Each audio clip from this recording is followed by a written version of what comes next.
दोस्तों, आज की वीडियो में हम आपको रमजान के हवाले से एक ऐसा करिश्मा बताने जा रहे हैं जिसको सुनकर यकीनन आप हैरान रह जाएंगे और सोचेंगे कि वाह, क्या रमजान का करिश्मा है। अल्लाह की शान कितनी बड़ी है। तो दोस्तों, माह रमजान को मुबारक महीना मानने वाले इस वीडियो को एक लाइक जरूर करें और चैनल को भी सब्सक्राइब जरूर करें। प्यारे दोस्तों, रमजान की आमद पर हर तरफ अल्लाह का नूर बरसने लगता है। हर तरफ अल्लाह की रहमत बरसने लगती है। ये वो महीना है जिसमें अल्लाह तबारक व ताला बड़ा अता करता है। एक छोटी सी भी नेकी आपकी निजात का जरिया बन सकती है। दोस्तों, इस वीडियो को मोहब्बत के साथ पूरा आखिर तक जरूर देखते रहिएगा। दोस्तों, इस महीने में अल्लाह तबारक व ताला सबकी दुआ कबूल फरमाता है। प्यारे दोस्तों, इस महीने का हर कोई बेसब्री से इंतजार करता है। मुसलमानों के अंदर एक अजीब सी खुशी नजर आती है। हर तरफ रौनक ही रौनक हो जाती है। दोस्तों, एक 7 साल का छोटा बच्चा था जो जुमे की नमाज पढ़ने के लिए मस्जिद में गया। जुमे की नमाज के बाद इमाम साहब रमजान और रोजे की फजीलत बयान कर रहे थे। ये बच्चा भी रमजान और रोजे की फजीलत को बड़ी तवज्जो से सुन रहा था और उसके दिल में भी ख्वाहिश पैदा हो गई कि वो भी रोजे रखेगा, वो भी सहरी करेगा, वो भी इफ्तारी करेगा, वो भी अल्लाह की हम्दो सना बयान करेगा। प्यारे दोस्तों, अभी ये बच्चा सिर्फ 7 साल का है। आप उसके अंदर का जज्बा देखें, रमजान और रोजे की मोहब्बत देखें। और यही हाल और यही जज्बा रमजान शरीफ में तमाम बच्चों का होता है। प्यारे दोस्तों, वो बच्चा ये बयान सुनने के बाद अपने घर जाकर अपनी अम्मी से कहता है कि मुझे भी रोजा रखना है, मुझे भी सहरी में उठा देना। लेकिन माँ जानती थी कि अभी मेरा बच्चा बहुत छोटा है, अभी वो इस लायक नहीं कि वो रोजा रख सके। लेकिन वो बच्चा था, वो बार बार जिद किए जा रहा था कि मुझे रोजा रखना है, अल्लाह की इबादत करनी है। और जैसे ही रात हुई, वो फौरन सो गया। लेकिन सहरी का जब वक्त हुआ तो बच्चा ना उठ सका और बच्चे की माँ ने उसे नहीं उठाया। माँ ने सहरी की नमाज पढ़ी और कुरान पाक की तिलावत में लग गई। जब सुबह हुई, जैसे ही सूरज की रोशनी उस बच्चे के मुंह पर पड़ी तो वो उठ गया और उठते ही ये बात कहने लगा, माँ, तुमने मुझे सहरी के वक्त क्यों नहीं उठाया। और इसी बात को लेकर वो बहुत ज्यादा रोने लगा और कहने लगा कि मेरी आरजू थी, मेरी तमन्ना थी कि मैं भी रोजा रखूंगा, लेकिन माँ, आपने मुझे नहीं उठाया, मुझे क्यों नहीं उठाया। और वो बच्चा रोने लगा। उसकी माँ ने उसे समझाया कि बेटा, अभी तू रोजा रखने के लायक नहीं है, अभी तू बर्दाश्त नहीं कर पाएगा। लेकिन वो बच्चा अपनी जिद पकड़े रहा और ऐसे ही पूरा दिन गुजर गया। फिर जब रात हुई तो वो बच्चा ये जानता था कि अगर आज रात सो गया तो फिर से नहीं उठ पाएगा। इसलिए वो बच्चा रोजे की हसरत में रात भर जरा भी नहीं सोया। फिर जब सहरी का वक्त हुआ तो उसने भी सहरी कर ली और रोजा रख लिया। आज वो बच्चा बहुत खुश था। आज उसने रोजा रख लिया है। प्यारे दोस्तों, फिर जैसे ही सुबह हुई, सूरज निकलने लगा तो माँ बेचैन हो गई, क्योंकि वो जानती थी कि मेरा बेटा ये बर्दाश्त नहीं कर पाएगा। वो किचन में गई और जल्दी जल्दी खाना बनाया और दोपहर के वक्त अपने बेटे से कहा कि कुछ तो खा ले मेरे बेटे, दोपहर हो गई है, तेरी ये हालत मुझसे नहीं देखी जाती है। बच्चे ने कहा कि रोजा तोड़ना गुनाह है। तब माँ बोली कि मेरे बेटे, तेरा गुनाह मैं अपने सर ले लूंगी, कुछ तो खा ले मेरे बेटे, दोपहर हो गई है। बेटे ने कहा कि माँ, मैंने सुना है कि जन्नत में हर रोजेदार जाएगा और हश्र के दिन जलवाए परवरदिगार पाएगा। माँ, मैं अपना रोजा नहीं तोड़ूंगा। लेकिन वो माँ थी, माँ आखिर माँ होती है। वो बार बार कहे जा रही थी कि मेरे बेटे, तेरा गुनाह मैं अपने सर ले लूंगी, तू रोजा तोड़ दे, तू कुछ खा ले, तू रोजा बर्दाश्त नहीं कर पा रहा है। लेकिन जो बेटा था वो किसी भी हाल में नहीं माना। वक्त गुजरता गया और फिर जब असर का वक्त आया तो बेटे की हालत बहुत ज्यादा खराब हो गई। यानी कि उसकी तबीयत इस कदर खराब हो गई कि उसका गला सूख गया। हत्ता कि ये हुआ कि भूख और प्यास की वजह से उसकी जान निकल गई और वो बच्चा इंतकाल कर गया। ये देखकर उसकी माँ बहुत रोई, बहुत पछताई। इतने में मगरिब का वक्त हो गया। जैसे ही इफ्तारी का वक्त आया, उसने रोजा खोला और वो रोजा खोलती जाती और रोती जाती। फिर उसने मुसल्ला बिछाया और मगरिब की नमाज अदा की। और नमाज अदा करने के बाद हाथ उठाकर वो दुआ करने लगी, या अल्लाह, मेरा बेटा चला गया, अब मैं क्या करूं। मेरी तो सारी कमाई लुट गई, अब मैं क्या करूं, मैं कैसे जीऊंगी। वो दुआ मांग रही थी कि इतने में उसके दरवाजे पर एक फकीर आ गया। उसने कहा कि घर में कोई है, मैं रोजेदार हूं, मुझे कुछ खाने को दे दो। जब उस औरत ने उस फकीर की आवाज सुनी तो उसने जो कुछ बनाया हुआ था सब उस फकीर को दे दिया। जब वो फकीर को देने गई तो उसकी आंखों में आंसू थे। उस फकीर ने कहा कि तुझे क्या हुआ है? तो उस औरत ने बताया कि मेरा 7 साल का बेटा था। उसने जिद करके रोजा रख लिया और भूख की वजह से असर के वक्त उसकी जान निकल गई। दोस्तों, फिर वो फकीर घर के अंदर आया और उस बेटे के सिरहाने खड़ा होकर बोला, उठ खुदा का नाम लेकर, ए नन्हे रोजेदार। जैसे ही उसने ये अल्फाज बोले, इतने में क्या हुआ कि वो बच्चा जो मर चुका था, वो नन्हा रोजेदार फिर से जिंदा हो गया और अल्लाह पाक का नाम लेता हुआ उठ खड़ा हुआ। दोस्तों, ये बहुत बड़ा करिश्मा है। एक नन्हा रोजेदार जो मर चुका था, वो अल्लाह का नाम लेते हुए फिर से जिंदा हो गया। दोस्तों, ये अल्लाह तबारक व ताला का बहुत बड़ा करिश्मा है। ये माह रमजान मुबारक का करिश्मा है कि एक मुर्दा बच्चा फिर से जिंदा हो गया। अल्लाहू अकबर। रमजान का क्या करिश्मा है, अल्लाह की शान कितनी बड़ी है। दोस्तों, माह रमजान को रहमत का महीना मानने वाले कमेंट बॉक्स में अल्लाहू अकबर जरूर लिखें। दोस्तों, अब हम आपको शरीफ भाई और उनकी 7 साल की बच्ची के रोजे के बारे में बताएंगे, जिसे सुनकर आपके रोंगटे खड़े हो जाएंगे और आपकी भी आंखों में आंसू आ जाएंगे। इसलिए आप इस वीडियो को आखिर तक जरूर देखें। दोस्तों, शरीफ भाई एक बड़े से बंगले में माली थे और वहां पर काम किया करते थे। एक बार वो काम पर जा रहे थे तो उनकी 7 साल की बेटी कहने लगी, बाबा आज मेरा भी रोजा है और आज इफ्तारी में आप वही लेकर आएंगे जो मैं कहूंगी। शरीफ भाई अपनी 7 साल की बेटी की आवाज सुनकर रुक गए और फिर बेचैनी से पीछे मुड़कर पहले बेटी को देखा और फिर अपनी बीवी को देखने लगे। बेटी ने कहा, मुझे इफ्तारी में बिरयानी खानी है और रायता और सलाद भी होना चाहिए और समोसे भी, पकौड़े भी और खीर भी, बस इतना ही। उस नन्ही परी ने उंगलियों के पोरों पर एक एक चीज अपने बाप को गिनवा दी, लेकिन उसके गरीब बाप के पास अपनी बेटी की यह ख्वाहिश पूरी करने के लिए जेब में एक सिक्का तक नहीं था। बेबसी से वो अपनी प्यारी सी बेटी का चेहरा देख रहा था, जो बाप के मुंह से जवाब सुनने के लिए बेताब खड़ी थी। शरीफ भाई ने बेटी से कहा, इंशा अल्लाह मेरी जान, मगरिब की नमाज में वक्त है, पहले जौहर की नमाज पढ़ लो, इफ्तारी में अभी बहुत वक्त है। ये सुनकर उनकी बेटी सना खुशी के मारे उछलते हुए वहां से चली गई। शरीफ भाई अपनी बीवी से कहने लगे, ये क्या पागलपन है, तुमने इसे रोजा क्यों रखवाया, जबकि तुम्हें पता है कि मेरे पास एक वक्त के खाने के पैसे तक नहीं है। कहां से लाऊं मैं इसके लिए इफ्तारी? अगर नहीं लाऊंगा तो इस बच्ची का दिल टूट जाएगा, ये नाराज हो जाएगी। ये सुनकर बीवी ने कहा, हाँ तो क्या फर्क पड़ता है उसका, रोजा रखने या ना अपने से? सारा दिन इस बच्ची का रोजा ही तो होता है। मालिक साहब के घर से सड़े हुए फल लेकर खा लिए तो ठीक है, नहीं तो ये पूरा दिन भूखा गुजार देती है, या फिर 10 रुपए का एक बिस्किट का पैकेट दे देती हूं। इससे बेहतर तो मुझे यही लगा कि ये रोजा रख ले, कम से कम बार बार मुझसे खाना तो नहीं मांगेगी। ये कहकर बीवी रोने लग गई। तो शरीफ भाई कहने लगे, मैं मानता हूं, मगर मैं क्या करूं? यहां इन मालिकों की गुलामी से कहां जाएंगे? यहां काम करते हैं तो सर छुपाने को छत और एक वक्त की रोटी मिलती है, वरना बाहर किराए के घरों में जाओगी तो एक वक्त की रोटी के लिए पैसे कमाओगी या फिर घर के किराए के लिए पैसे कमाओगी। इसके बाद शरीफ भाई ने कहा, अच्छा अब रोना बंद कर दो, छोड़ो इस पूरी दुनिया को। हमारे लिए सिर्फ और सिर्फ हमारा रब ही काफी है। जो इन लोगों को इतना मालूम दौलत दे सकता है, वो परवरदिगार हमें भी 2 वक्त की रोटी दे सकता है। यह सुनकर उसकी बीवी आंसू पोंछते हुए कहने लगी, शरीफ आपकी यही बात मेरे दिल को सुकून पहुंचा देती है। शरीफ भाई ने कहा, ठीक है मैं जाता हूं और शाम को मालकिन से कुछ पैसे मांग लूंगा। उन्होंने दे दिए तो अपनी गुड़िया के लिए इफ्तारी में उसकी मनपसंद चीजें ले आऊंगा। ये कहकर वो चले गए। असर की नमाज पढ़ने के बाद शरीफ भाई सीधा अपनी मालकिन के पास आए, जो बड़ी सी एलईडी पर कोई शो देख रही थी। शरीफ भाई को देखते ही मालकिन शुरू हो गई और कहने लगी, क्या सारा काम हो गया? बाकी हालत चंद दिन पहले मैंने देखी थी, बहुत बुरी थी, मगर मैं आज देख कर आई हूं, कुछ बेहतरी नजर आई है। काम चोरी के बजाय मेहनत किया करो, नहीं तो और भी लोग हैं, मैं किसी और को रख लूंगी।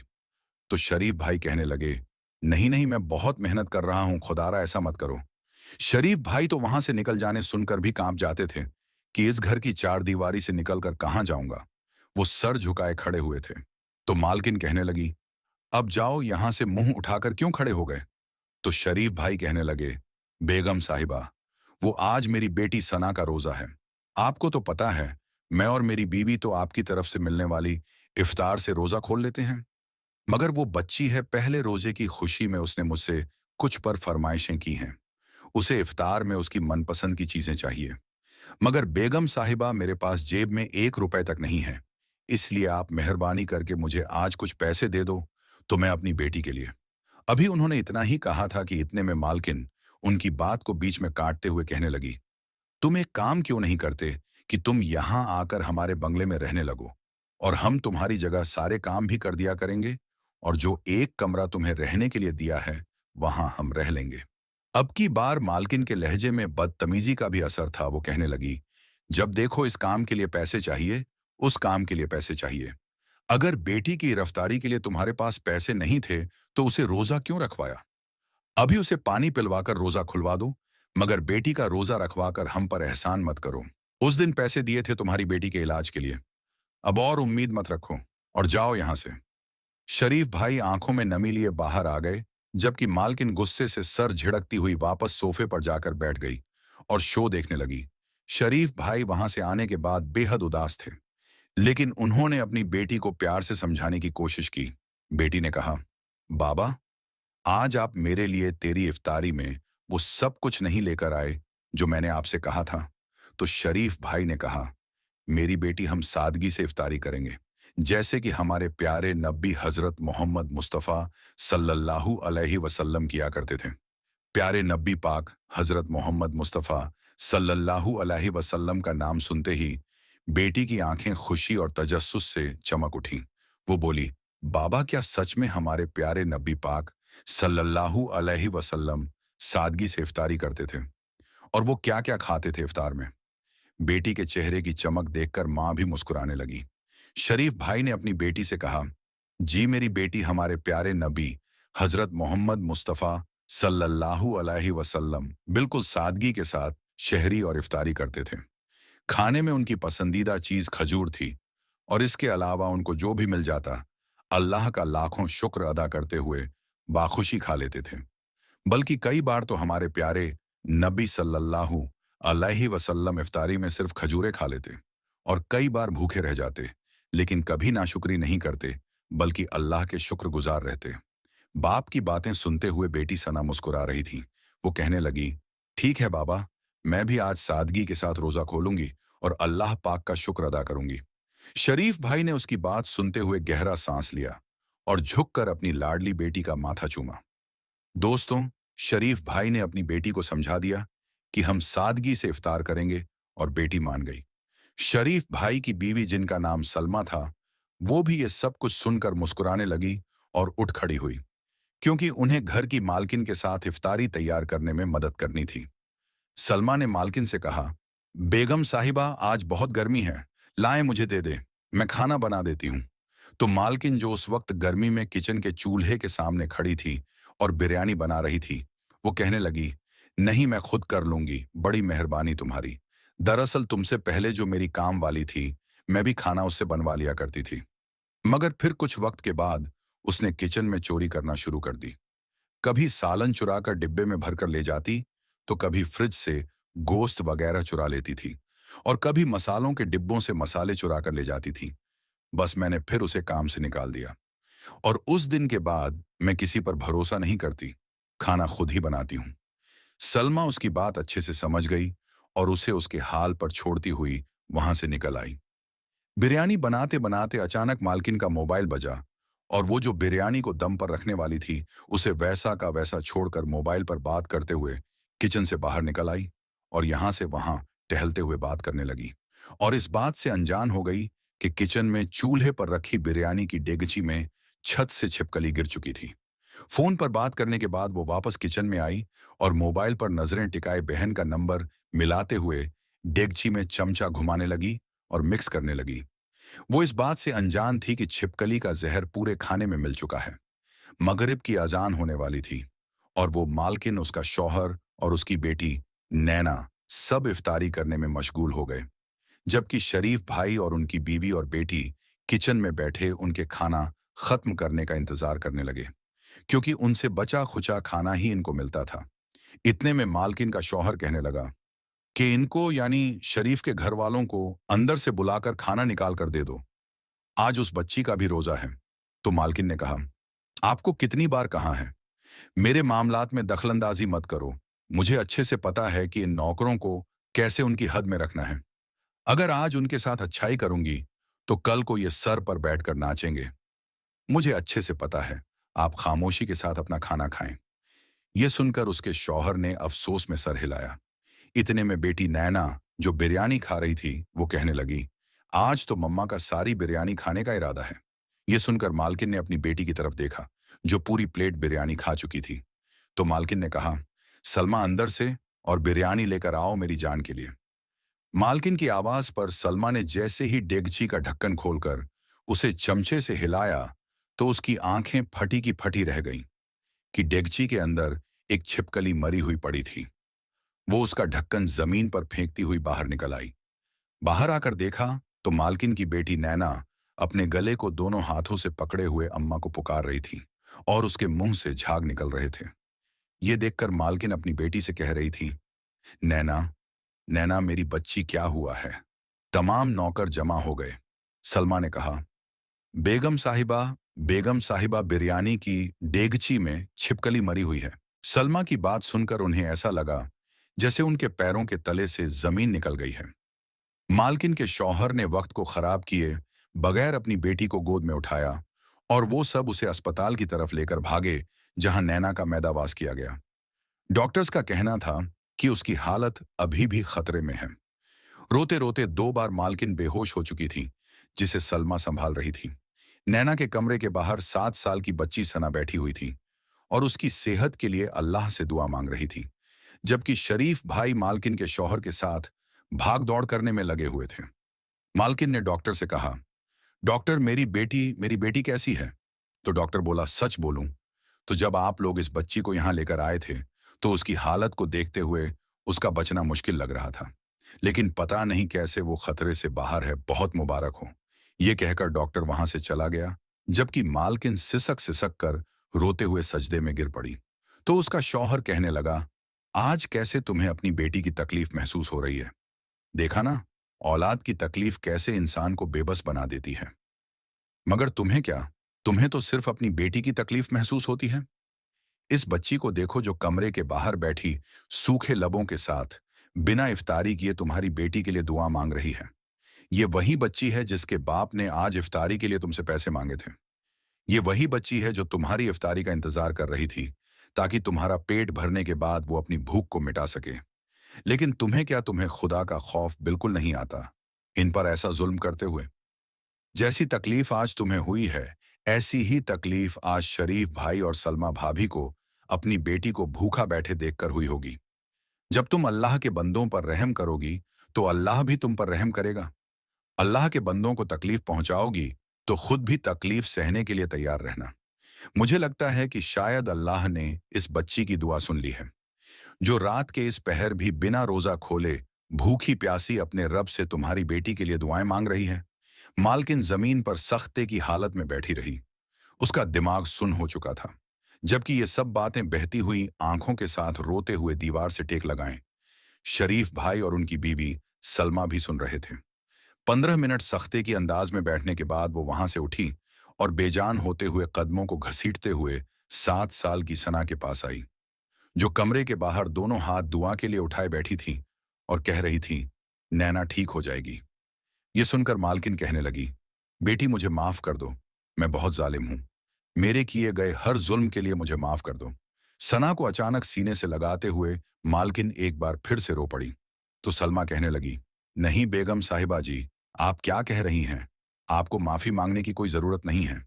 इतनी देर में मालकिन का शौहर भी वहां पहुंच गया और कहने लगा, ये देखो सना बेटी, मैं आपके लिए क्या लेकर आया हूं। सना की आंखों में चमक आ गई और वो कहने लगी, क्या है अंकल इसमें? तो उसने कहा, इसमें इफ्तारी है। ये देखो, बिरयानी, शरबत, खीर, पकौड़े, समोसे, सब कुछ है। अपने सामने पड़ी इतनी ज्यादा चीजों को देखकर सना की भूख चमक उठी। वो मालकिन की तरफ देखकर कहने लगी, ये सब मेरे लिए है? तो मालकिन ने कहा, हाँ मेरी जान, ये सब आपके लिए है। अब आपको खाने से कोई मना नहीं करेगा। आपको इनमें से जो खाना है आप खा सकती हो। सना ने कहा, अम्मी बाबा, आपने भी तो इफ्तारी नहीं की है। आप दोनों भी आ जाएं, हम सब मिलकर खाएंगे। इसके बाद मालकिन और उसका शौहर और सना और उसके अम्मी बाबा सब साथ में बैठकर खाना खाने लगे। तो दोस्तों, आज की इस वीडियो में बस इतना ही। हम मिलेंगे आपको अगली वीडियो में। तब तक के लिए अल्लाह हाफिज।